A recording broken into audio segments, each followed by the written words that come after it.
Hola, doctores. Vamos a continuar con nuestra sesión de hoy. Y en el capítulo de farmacología tenemos programado el tema de anestésicos locales. No hay que confundir anestésico local con anestesia local. El término anestesia local, quiero hacer una pequeña introducción acá. ¿Ok?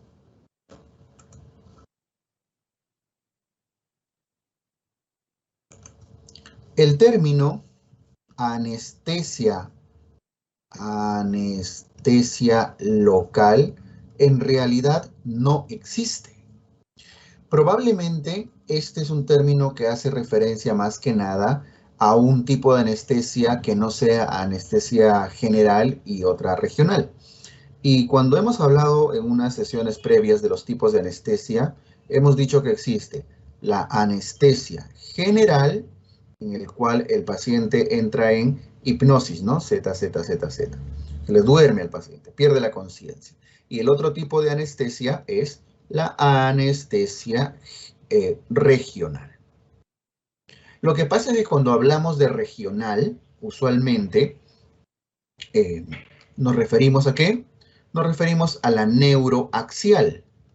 Y la anestesia neuroaxial es la que se coloca en la columna, que puede ser epidural, puede ser intradural, etc. O sea, hay muchos tipos acá de anestesia, pero finalmente se coloca a nivel de la columna. Otra puede ser un tipo de anestesia regional, bloqueo de plexos. Queremos operar de repente miembro superior, una fractura, y bloqueamos el plexo braquial a la altura de la clavícula. ¿Okay? Podríamos bloquear el plexo ciático y así, algún nervio que inerva cierta zona, la bloqueamos. Es un tipo de anestesia local. Podríamos hacer, por ejemplo, infiltración cutánea. Tienen una herida en la frente y la van a suturar. Entonces, ¿qué hacen? Usualmente inyectan lidocaína, por ejemplo, en esta zona de la frente para poder hacer la sutura, ¿verdad? Eso se llama una infiltración cutánea. Entonces, ahí viene el tema. Usualmente, a este tipo de anestesia, a la infiltración cutánea, muchos le llaman anestesia local. Porque está localizado, porque solamente bloquean el dolor en cierta zona, en cierta región. Y ahí viene el nombre, región. El nombre correcto para eso es un tipo de anestesia regional. Entonces, cuando hablamos de echar anestesia en la frente para una sutura, es una anestesia local. Van a colocar anestesia de repente en el tórax, en el pechito acá en la piel para sacar un lipoma o un lunar o algo. Son anestesias regionales. Dado que es una región tan pequeña, algunos lo llaman anestesia local o localizada. Entonces, este es el tipo de anestesia que cuando nos referimos a esto, nos estamos refiriendo a bloqueo de una pequeña zona, muy localizada. Eso es anestesia local, que como les digo, en realidad no existe el término. Lo que sí existe y está validado es el grupo farmacológico anestésicos locales. ¿Por qué?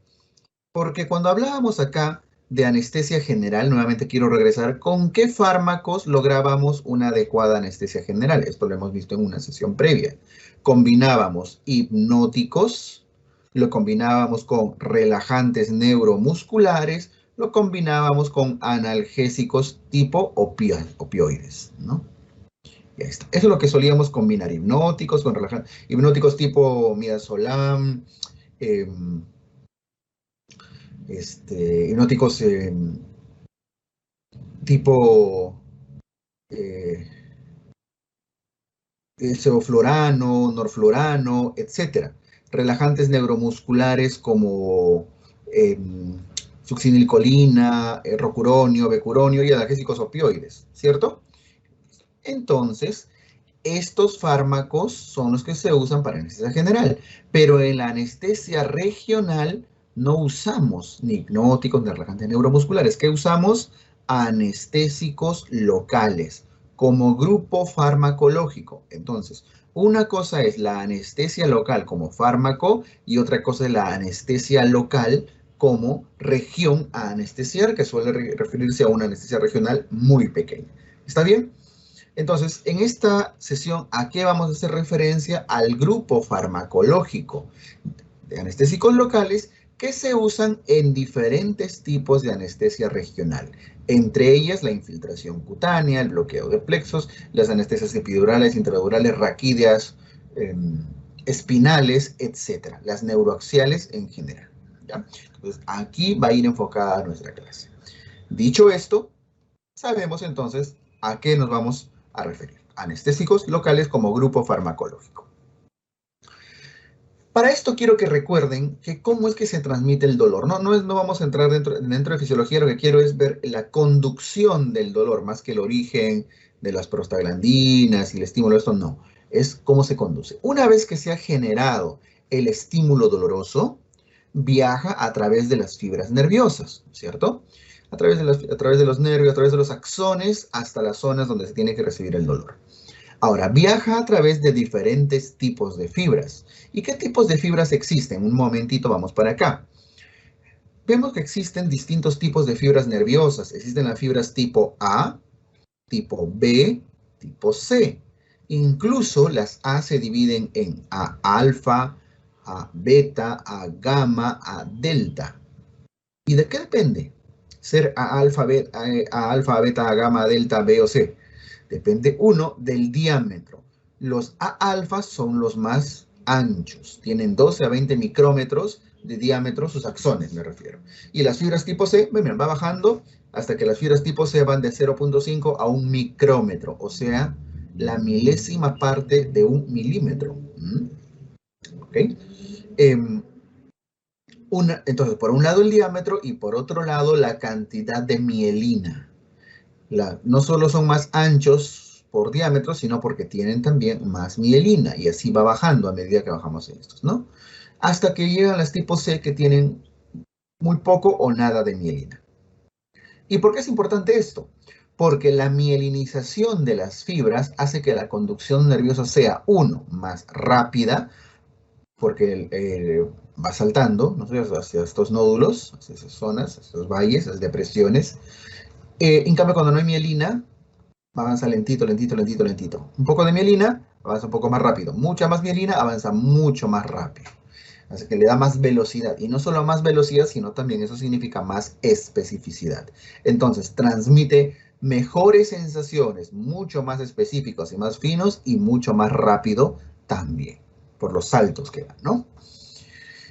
¿Y cuáles son esas fibras que tienen más mielina? Las que tienen más mielina son las motoneuronas. Las A-alfa son las motoneuronas. Ustedes dicen, ya quiero escribir, ¿no sé? Y el cerebro manda señales para mover cada uno de los músculos del oponente, el abductor, el aductor, todos están moviéndose en la mano para poder generar una escritura y poder escribir, por ejemplo, ¿no? Poder hablar. Entonces, todo está controlado por motoneuronas. Y los movimientos tienen que ser rápidos y precisos.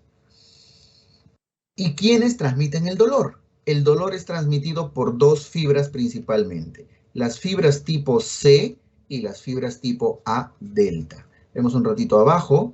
Noten que las fibras tipo C transmiten principalmente dolor y sensación de temperatura, de calor.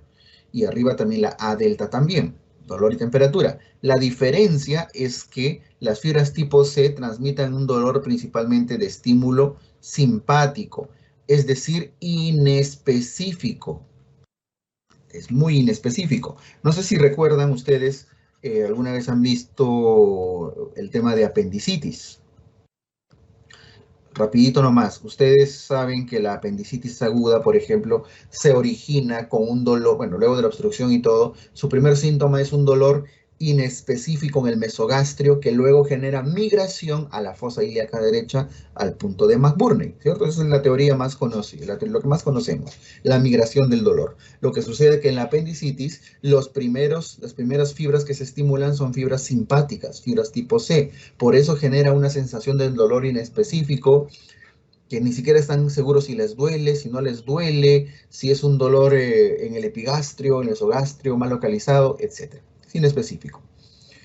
Luego pasan las horas y cuando ya duele la fosa ilíaca derecha, está bien localizado y con su dedito dicen, me duele acá. Doctor, acá me duele, en el punto de McBurney. Tengo un poquito de dolor en el de Lance, en el del SN, por ahí, ¿no? Ese dolor se hace ya más específico, al punto que pueden poner su dedito en la zona dolorosa.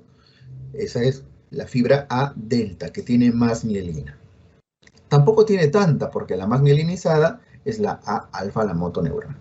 Y noten, las fibras tipo C, sensoriales y postgangliónicas, son amielínicas y transmiten lento y poco específico. En cambio, las A delta transmiten un poquitito más rápido por su algo de mielinización que tiene, ¿ok?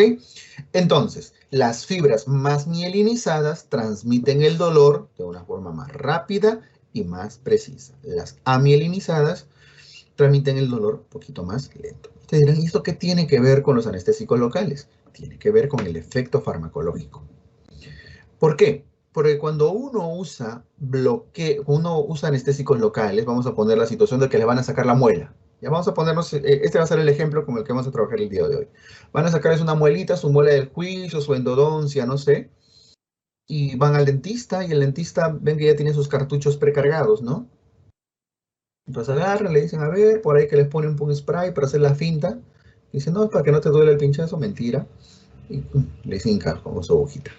Y le pone su lidocaína. Agarrado, todo no me ha dolido. Gracias. Buenas manos, ¿no? ¿Qué es lo primero que han sentido? A ver, razonen un poquito. Olvídense un rato de la diapositiva. ¿Qué es lo primero que han sentido cuando el dentista les ha inyectado lidocaína? Probablemente no ha sido dolor. Es una sensación extraña si alguna vez han pasado por este procedimiento. Sienten que les arde, que les quema. ¿Y por qué? Porque las primeras fibras que se bloquean son las fibras tipo B. ¿Y qué eran las fibras tipo B? Son fibras simpáticas. Y al bloquear fibras simpáticas, ¿qué genera? Vasodilatación. El bloqueo simpático, y ustedes lo recuerdan por fisiología, genera vasodilatación.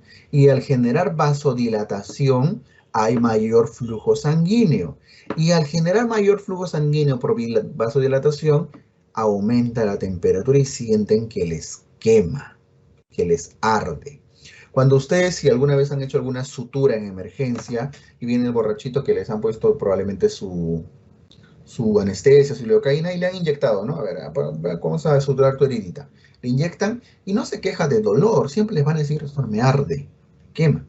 Eso en los primeros minutos por estímulo de fibras tipo B. Casi todos los anestésicos locales cumplen esta función al inicio. Después se bloquean las fibras tipo C y A delta. ¿Y qué sensibilidad había? ¿Qué transmitían las A delta y C? Dolor, temperatura. Ahora sí, hay pérdida de la sensación de dolor y de la temperatura. Ahora sí sienten que ya no les duele y que ya no les quema. Eso usualmente pasa después de unos 3 a 5 minutos. Entonces, al inicio les arde y luego dicen, ya, ahora sí ya siento que ya no me duele, doctor, dicen, ¿no? ¿Y por qué les estoy hablando un poco así? Porque empiezan a perder tono muscular, ya no pueden movilizar bien la boca ni la lengua, porque se bloquean fibras gamma y las A gamma, que transmitían propiocepción. Entonces yo pienso a tener tono muscular y demás. Después hay pérdida al tacto y la presión. Ya no solamente no les duele, sino ya no sienten ni siquiera que les presionan ni que se los están tocando. Está con su alicate el dentista, con su taladro, ya no solo bloquea el dolor, ya no sienten nada. Ya no sienten nada, nada. Es pérdida del tacto y la presión. Entonces, porque justamente las A betas son las que transmiten tacto y presión. Es la historia natural del endodoncia, ¿no? Del dentista que van. Entonces repasamos. Primero fibras tipo B, fibras simpáticas. Vasodilata, quema. Luego se bloquean las C y las A delta, pierden la sensibilidad de dolor y temperatura. Ya no les duele, pero sienten que les están tocando todavía. Luego pierden tono muscular por A gamma y al final pierden tacto y presión por bloqueo de fibras A beta. ¿Y por qué demoran más? ¿Por qué ese es el orden? Porque demora más bloquear fibras que tienen más mielina. Cuanto más mielinizada está la fibra, demora más tiempo bloquearlas. Por eso que la gamma, la beta son las últimas. Y la última en bloquearse, que vendría a ser una pregunta de examen. ¿Cuál es el último efecto de los anestésicos locales? El efecto farmacológico. Pérdida de la motricidad. ¿Por qué? Porque las A-alfa son las que más mielina tienen. Ahí está. Las A-alfa, las más mielinizadas, ahí está. Es más difícil de bloquear por un anestésico local. Por eso es que después de más o menos, cuando ya terminan el procedimiento, ya pasa media hora, ya les terminaron de sacar la muela, por ahí les han puesto un punto si ha sido necesario, van a casa, le dicen, hola mamá, ¿cómo estás? Hijo, ¿quieres tu sopita? No pueden ni comer. ¿Por qué? Porque no pueden movilizar los músculos de la zona que ha sido afectada. No pueden movilizar ni los músculos ni la lengua y empiezan a hablar así, ¿no? Porque no pueden movilizarlos. ¿Se dan cuenta? Y ese efecto de no movilizar la lengua y esto les dura horas a veces. Nuevamente el concepto. Termina el procedimiento, media hora, una hora, salen y cuando están llegando a casa les empieza tum, tum, tum, a latir, ¿no es cierto?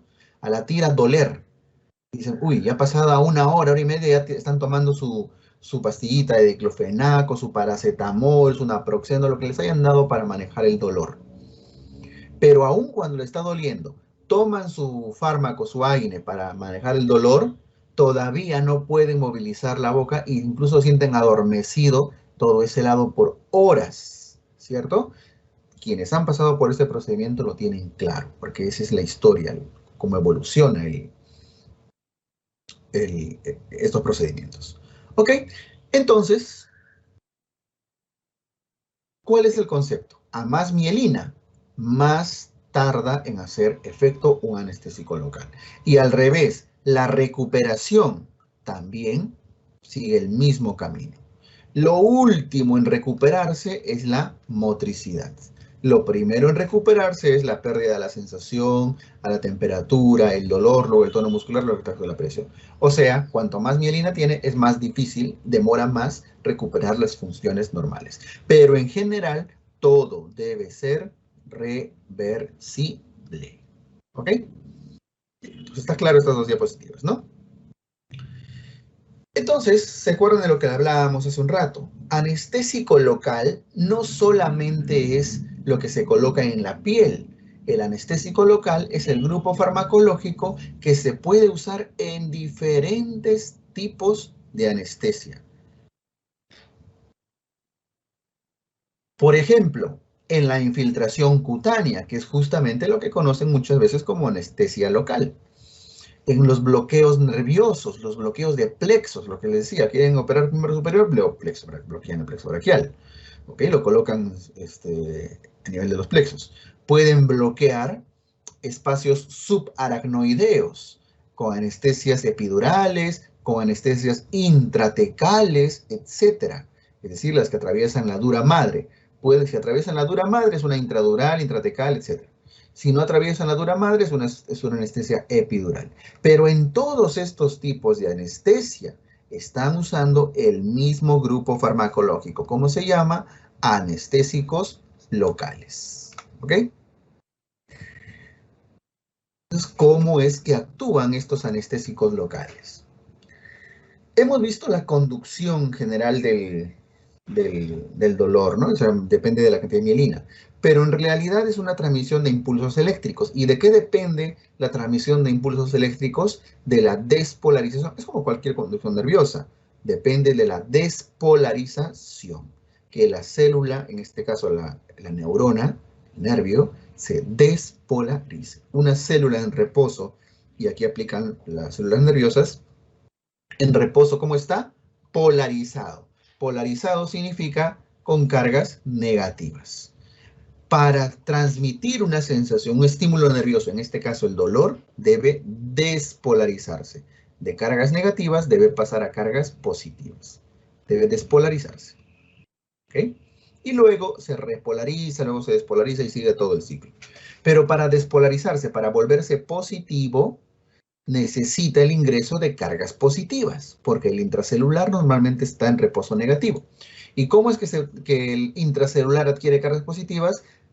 Logrando el pasaje de sodio. Cuando ingresa el sodio al intracelular, la célula se despolariza. Tiene cargas positivas y ahí se generan los potenciales de acción y demás que transmiten la conducción nerviosa. Esto es neurología, ¿no? Fisiología del sistema nervioso. Entonces, ¿cómo es que actúa un anestésico local? Voy a usar este ejemplo. Acá voy a resaltar esta letrita que dice B, que probablemente sea la bupivacaína. Una B de bupivacaína. Esta bupivacaína actúa hidrolizada. Tiene que hidrolizarse normalmente, que es como circula en el plasma, pero para atravesar la membrana la membrana celular, tiene que deshidrolizarse, porque la membrana, no olviden que es lipofílica en su interior. Entonces tiene que perder su hidrogenión para hacerse liposoluble y ésta pueda atravesar. Y una vez, entonces, conclusión, para atravesar la membrana celular, el anestésico local es liposoluble. En su estado en circulación en la sangre, circulan hidrolizados. Y una vez que atraviesa la membrana, el anestésico local, bupivacaína o cualquiera de ellos, tiene que volver a hidrolizarse para ser activa. Conclusión, los anestésicos locales en general son activos en su modo hidrolizado. Y de esa manera se une al receptor del anestésico local. ¿Y qué es lo que hace? Bloquean los canales de sodio. Ese es el mecanismo de acción, así actúan. Y al bloquear el canal de sodio, están evitando la despolarización. O por lo menos hacen que necesite más carga todavía para transmitir el dolor. O sea, así van reduciendo progresivamente. Mecanismo de acción entonces, bloqueo de canales de sodio. Y al bloquear los canales de sodio, reducen o bloquean la capacidad de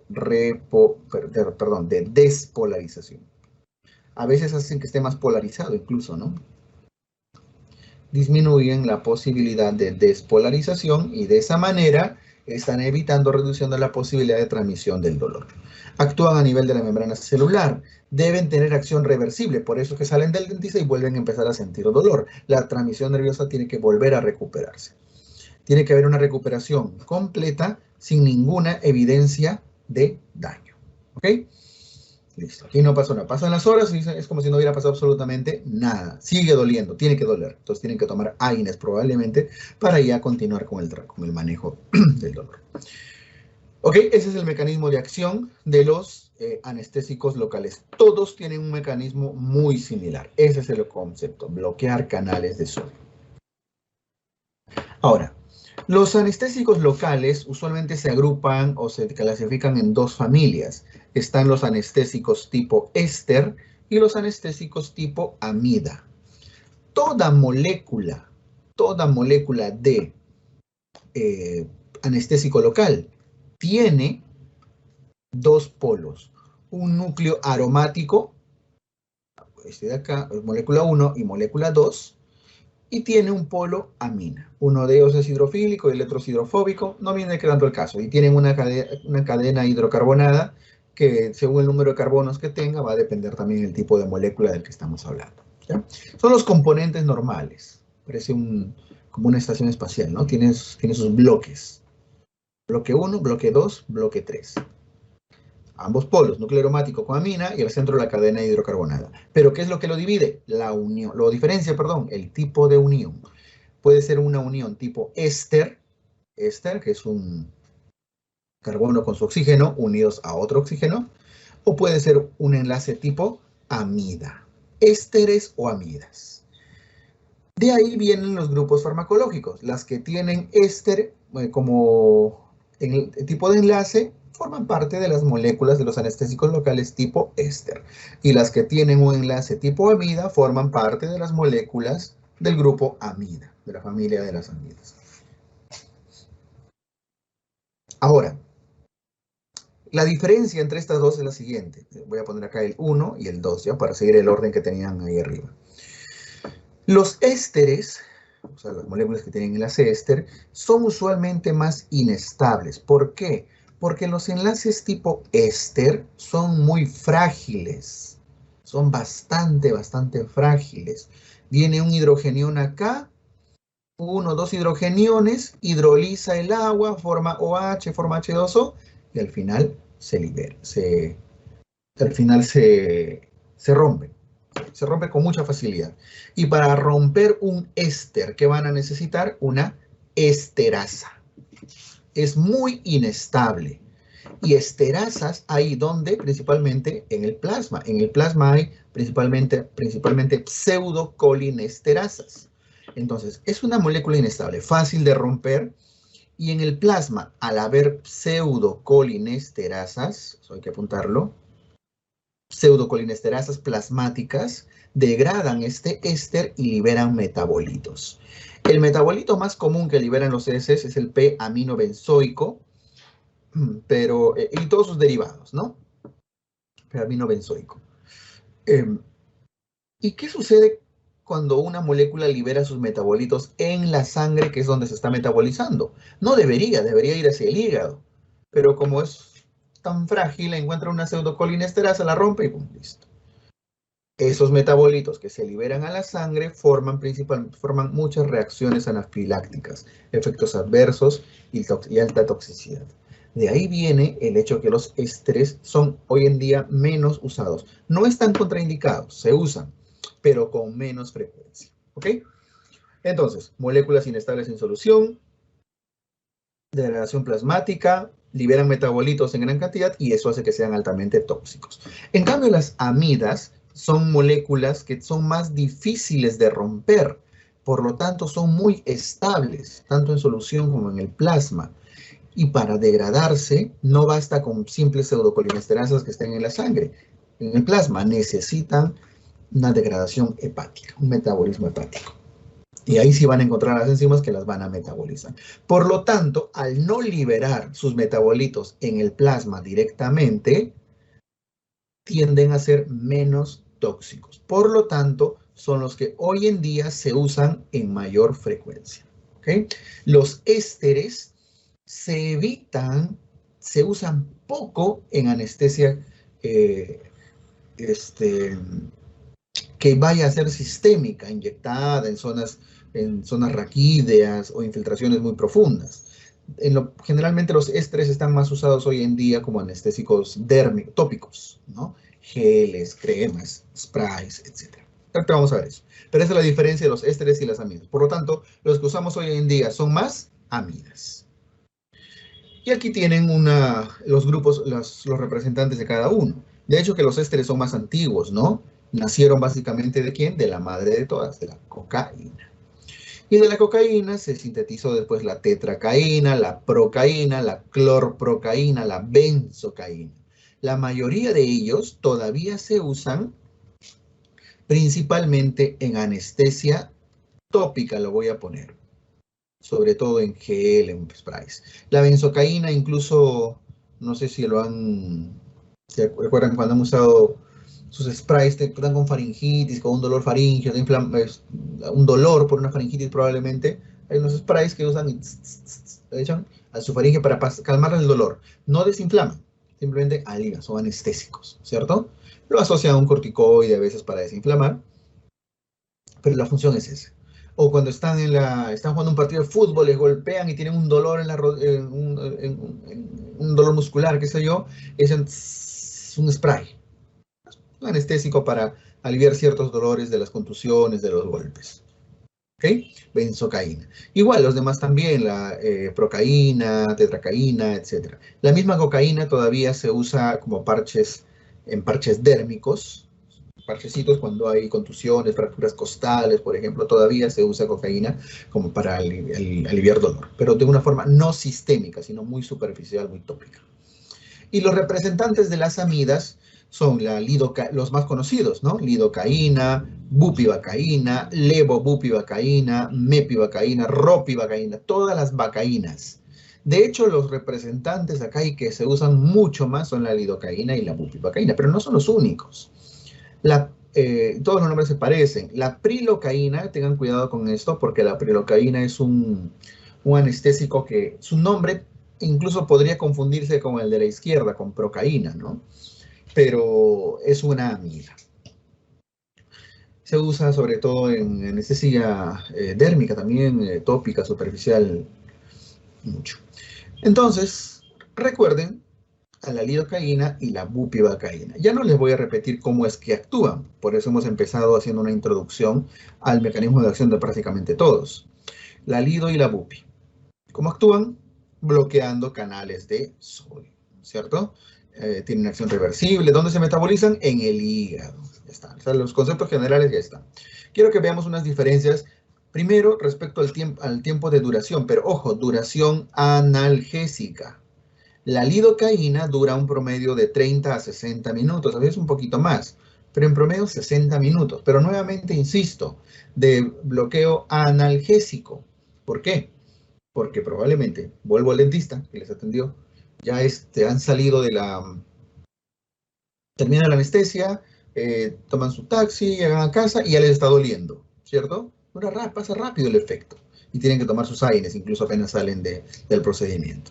En cambio, la bupivacaína dura hasta 2 o 3 horas en promedio de duración analgésica. ¿Y por qué le estoy insistiendo con analgésica? Porque si bien a los 60 minutos ya les está empezando a doler otra vez, generalmente en la lidocaína, el bloqueo motor, esa de las A-alfa que les hablé al inicio, puede durar muchas horas más. Igual con la bupivacaína, tienen 2 o 3 horas de analgesia, pero los otros efectos propioceptivos, de tacto, presión, motor, pueden todavía tardar un poco más en pasar.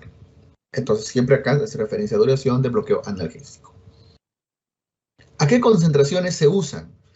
PINA hace referencia a anestesia en la piel y en neuroaxial, es decir, las superficiales, las infiltraciones cutáneas y las neuroaxiales que se colocan en la columna, raquídea, espinal.